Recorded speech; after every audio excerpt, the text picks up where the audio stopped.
Welcome to episode 706 of the 2-Minute Takeaway Podcast. Hi, I'm Motivational Keynote Speaker Ken Okel.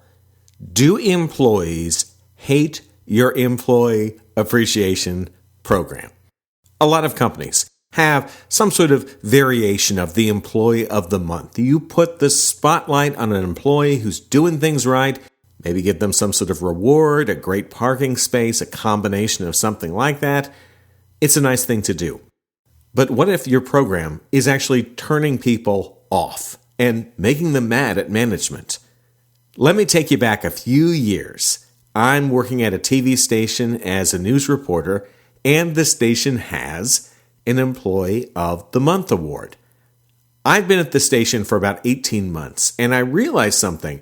Every month there would be the announcement of who won the Employee of the Month award. It was never anyone from the news department, and that made up much of the staff of the station, the reporters, the news anchors, the producers, the technical people. None of us ever got the Employee of the Month award.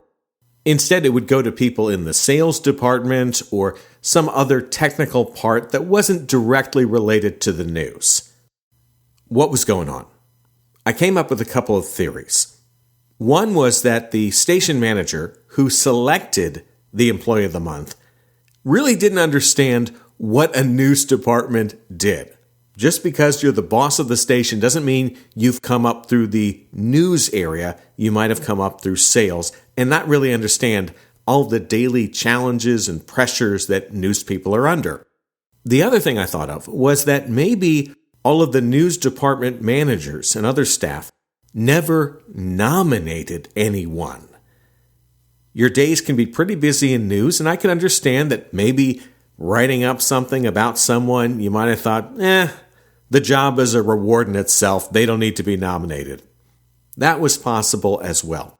But I do remember there was a time when I was doing a live shot on the morning show. So we're out in the field, we're in darkness.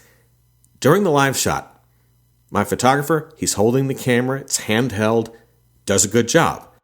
As soon as the live shot ended, he lowers the camera to the ground quickly and then starts slapping himself. It turns out he had previously put his camera on the ground and a bunch of fire ants jumped on the camera. During the live shot, the fire ants are biting him, but he is holding the shot. Not easy to do. I figured, hey, that's an Employee of the Month. I'm going to nominate him. I did that as soon as I got back to the station.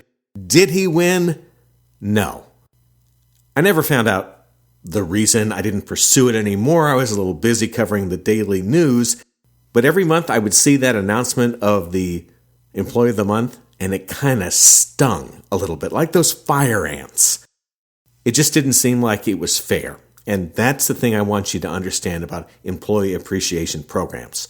If you're going to do it, you need all of the departments to be active participants in it, and you need to make sure that you're spreading the wealth among other departments. Now, maybe certain departments month after month are just killing it, doing a great job, but if you want employees to feel inspired to go the extra mile, they have to feel like they have a chance to win.